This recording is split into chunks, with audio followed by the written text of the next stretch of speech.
sont très disciplinés, il y a des gens qui aiment le Seigneur pour de vrai, il y a des gens qui vont exposer leur vie, il y en a d'autres aussi qui vont faire des compromis. Et quand on arrive à chaque case, on comprend que la nôtre n'est pas la même. Et c'est exactement le livre d'Apocalypse, quasiment dans 7 lettres, les mêmes questions sont posées à toutes les églises. Et c'est intéressant, celui qui évalue, celui qui fait le bilan, c'est le même Seigneur, c'est celui qui marche au milieu de cette église, il sait de quoi il parle. Quand il dit « je connais tes œuvres », il connaît nos œuvres. Il n'invente rien. Il ne s'imagine pas. Il fait le bilan exact et remarquez bien le but de cet exercice. La raison de ce livre, c'est pour nous avertir, afin de nous préparer parce qu'il nous met devant les choses qui doivent arriver tout de suite après les choses qui sont, pour que nous comprenions que nous sommes à mi-terme de notre pèlerinage et puis voici les choses à corriger pour que l'examen final soit un succès. C'est ce que le Seigneur fait, le livre de l'Apocalypse, et c'est ce qu'on va regarder ce soir. Donc, on aura les points suivants, c'est sûr que dans cet écrit, étudié aujourd'hui soir, on va regarder tout de suite l'église de Pergame par rapport aux 6 autres églises. Je vous dire autre chose là-dessus. Et puis, immédiatement après ce point, on verra deuxièmement la présentation de l'auteur de la lettre et comment il va s'identifier. Et donc, on verra cela. Et comme troisième point, on verra les œuvres de l'église de Pergame. Et donc, avec ces 2 sous-points, les œuvres positives et les œuvres négatives. Et quatrièmement, on verra les caractéristiques de la ville de Pergame. Et finalement, on verra la conclusion de cette lettre, qui a encore 2 parties, une invitation que Christ adresse à l'Église, en particulier par rapport à son message que lui, il leur a adressé, et deuxièmement, une promesse aux vainqueurs. Et dans chaque lettre, parce que toutes les lettres terminent de la même manière, parce que c'est le même formulaire. Toutes les lettres terminent, c'est le même auteur, toutes les lettres sont adressées aux anges de l'Église, c'est le même formulaire pour toutes les églises. Et comme je vous avais dit, donc on va le voir encore, si on aurait pu répéter quasiment les mêmes choses, sauf qu'en chaque église est différente. On avait dit que Jésus-Christ a choisi ces 7 églises parce qu'elles représentent bien la réalité de toutes les églises, de tous les temps, et dans chaque période, dans chaque génération. Ce n'est pas une période séparée, mais écoutez, il y a aujourd'hui des gens qui représentent l'église de Pergame, quand il y en a aujourd'hui qui représentent l'église d'Éphèse, et les choses à corriger sur les exhortations, les recommandations, nous devons les faire. Nous devons mettre parce que comprenez combien Christ prend au sérieux la fin de notre pèlerinage ici-bas. Un examen qu'on ne doit pas échouer. Et c'est pour ça qu'il prend le temps de cet examen, de nous présenter notre bilan à chacun de nous, pour que nous nous voyions et qu'on considère et qu'on réalise qu'il y a des choses à corriger dans notre vie et qu'il faut le faire. Et c'est la raison quasiment de ce livre, pour nous préparer pour ce temps de la fin, parce qu'il ne faut pas le rater. Maintenant, regardons cette troisième lettre à l'église de Pergame. L'église de Pergame par rapport aux 6 autres églises. Maintenant, quand je dis par rapport aux 6 autres églises, entendons-nous bien, quand le texte parle de 7 églises, il n'y a pas seulement 7 églises depuis Christ jusqu'à aujourd'hui qui forment les choses qui sont. Les 7 églises, c'est toutes les églises chrétiennes. Le chiffre 7, c'est pour toutes les églises. C'est très symbolique dans le livre de l'Apocalypse. C'est l'église d'Éphèse, l'église de Pergame. Il faut aussi comprendre que l'église de Pergame représente un groupe d'églises par rapport au reste de toutes les églises. Donc maintenant, on est en train de traiter l'église de Pergame. Et puis tous ceux qui sont dans cette catégorie-là, tous ceux qui se voient à travers cette image, c'est ce tableau de cette église, alors les exhortations sont pour nous, les instructions sont pour nous, les encouragements sont pour nous, les recommandations sont pour nous. Alors, à bon entendeur, ça. L'église de Pergame d'abord par rapport aux autres églises, c'est-à-dire l'église de Pergame comme 4 autres des 7 églises, parce qu'il y a 7 églises, et puis l'église de Pergame fait partie d'un groupe de 5, avec l'église d'Éphèse, l'église de Thyatire, l'église de Sardes, et l'église de la Odyssée, qui ont des choses à se faire pardonner, qui ont des choses positives et des choses négatives. J'ai bien dit, l'église de Pergame fait partie sur les 7, fait partie du groupe de 5. Il y a 5 églises à qui Christ a adressé des reproches en analysant leurs œuvres. Et l'église de Pergame fait partie de ce groupe de 5. Maintenant, regardons cela d'une autre manière. C'est beaucoup plus intéressant de le faire ici. Écoutez, elle a des choses, cette église a des choses qui plaisent au maître, au Seigneur de toutes les églises, et des choses qui n'entrent pas dans cette norme. Maintenant, qu'est-ce qu'il fait? Il nous présente ces choses à l'avance pour que nous puissions mettre les points sur les i et apporter la correction nécessaire. Parce qu'on n'est pas chrétien pour finir notre éternité loin de Dieu, on est chrétien pour être avec Christ pour toute l'éternité. Il a été à la croix pour nous, il ne veut pas que nous périssions, il veut que nous soyons tous sauvés. Maintenant, pour être sauvés aussi, nous devons marcher selon sa parole. Il nous veut, c'est lui le maître. C'est son royaume. On ne peut rien lui imposer. C'est pour ça qu'il insiste à nous parler, et vous verrez tous plus tard, quand terminant la lettre, il va insister sur que celui qui a des oreilles pour entendre. Parce que chaque message est spécifique.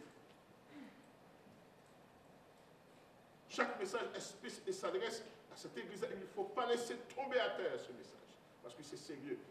Dans son amour pour nous, il a été à la croix, c'est vrai, son sang a été versé à Golgotha. Maintenant, pour faire suite à son amour, il continue à entretenir notre âme en apportant les corrections nécessaires et en apportant les choses nécessaires pour que nous puissions croître et nous préparer pour son avènement. Alors, c'est le rôle d'Apocalypse, c'est ce but, c'est aussi la lettre qui est ici. Donc, il y a des choses, l'église de Pergame a des choses qui plaisent au maître de l'église, au Seigneur Jésus-Christ, le divin ressuscité, le Christ glorifié, et aussi l'église a des choses qui n'entrent pas dans cette norme. L'église a des choses qui ne plaisent pas au maître et dont elle doit se repentir. Et puis, comme l'église de Pergame fait partie de ce groupe d'églises, l'église de Pergame fait partie des 71,4% des églises qui doivent abandonner ou se séparer des choses qui ne font pas plaisir au maître. Parce que remarquez bien, 5 sur 7, ça nous donne 71,4%. Et 2 sur 7, qui n'ont pas de reproche du tout, nous donnent 28,6%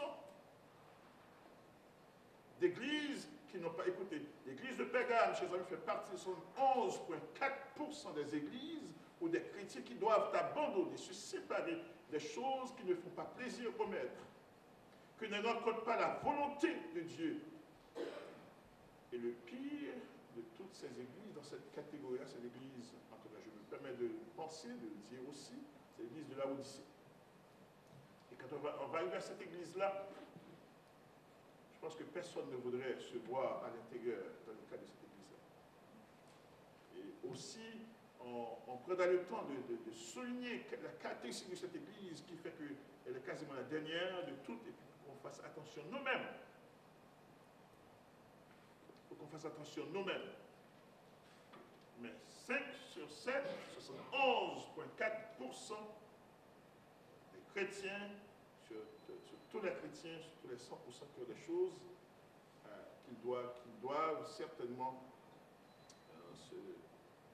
se repentir, des choses à abandonner, des choses à délaisser pour rencontrer les exigences du maître, pour lui faire plaisir dans notre vie chrétienne. Alors qu'il y a 28,6% d'églises de chrétiens, comme les églises de Smyrne. Vous avez remarqué que Christ n'a laissé aucune reproche à cette église-là? Vous avez remarqué cela? Alors, quand on avait étudié, Christ n'avait rien reproché à l'église de Smyrne. Et aussi l'église de Philadelphie. 2 sur 7. 28,6% de chrétiens, comme les chrétiens de l'église de Smyrne et l'église de Philadelphie, qui sont entièrement dans la bonne voie, écoutez-moi bien, qui sont dans la bonne voie, mais qui doivent continuer. Remarquez bien, j'ai bien dit qu'ils sont dans la bonne voie, mais qui doivent continuer à combattre. Parce que même si on est dans la bonne voie, Christ n'est pas encore de retour. Est-ce que l'Église me suit très bien? Amen. Même si on est dans la bonne voie, même si on doit continuer à combattre. Donc 28,6% de chrétiens, selon cet ensemble d'églises, c'est cette église que vous avez, la totalité des églises de tous les chrétiens. Il y a 28,6% d'églises de chrétiens comme les églises de Smyrne et de Philadelphie, qui sont entièrement dans la bonne voie et qui doivent continuer à combattre, pour garder leur fidélité jusqu'à la mort. C'est ce qu'avait dit à l'église de Smyrne. Et sois fidèle jusqu'à la mort. Or, c'est sûr que je ne t'ai rien reproché dans tes souffrances, dans ta tribulation, il y en aura d'autres encore. Tu as gardé la foi. Donc, sois fidèle jusqu'à la mort. Vois-tu, ce n'est pas terminé encore. Le texte dit qu'il y a 28% de ces chrétiens-là qui doivent continuer à combattre. Ils n'ont rien à se faire pardonner tout de suite, mais on doit continuer à combattre. Combattre pour garder en fidélité jusqu'à la mort, mais aussi, deuxièmement, pour retenir fermement ce qu'ils ont. C'est la deuxième, c'est l'exhortation de Christ à l'église de Philadelphie. Retiens ferme ce que tu as fait que. Vois-tu, écoutez, cache-le. Ne le traîne pas partout. Ne jouez pas avec. Retenez ferme ce que tu as, plus que toute autre chose. S'il y a quelque chose à lâcher, lâchez les autres choses, mais retenez ferme ce que vous avez, afin que personne ne prenne il y a. Écoutez, ces chrétiens n'ont pas eu de reproche de la part du maître qui marche dans les églises, mais cependant, ils doivent continuer. Vous remarquez bien, ceux qui ont des reproches, ce n'est pas la fin, parce que dans son amour, il va nous dire les choses qui ne vont pas bien pour que nous les corrigions. Parce que Christ veut nous trouver, et j'aime bien l'image, cette image-là, et j'ai toujours vu l'Église comme une jeune fille vierge qu'on prépare pour rencontrer le roi, comme dans le cas d'Esther, et puis Christ veut voir son Église sans tache ni ride. Le jour qu'il va revenir la chercher. Alors, écoutez bien, et quand on voit des rides, qu'est-ce qu'on fait? On prend soin, on les nettoie. Quand on voit des taches, il faut les nettoyer. Et c'est ce que Christ en fait. Il y a des choses qu'il faut nettoyer, il y a des choses qu'il faut enlever,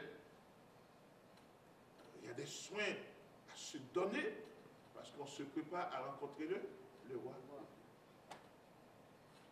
Alors, c'est pour ça le Seigneur, mais c'est intéressant dans le texte. Maintenant, regardez bien, le formulaire, j'avais dit, le formulaire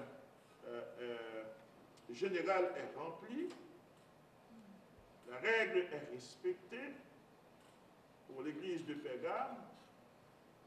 Christ n'a pas traité différemment des autres. Les mêmes questions qui sont posées à l'église d'Éphèse, à l'église de Smyrne, sont aussi posées à l'église de Pergame. Parce que Christ fait le bilan. Il fait le bilan.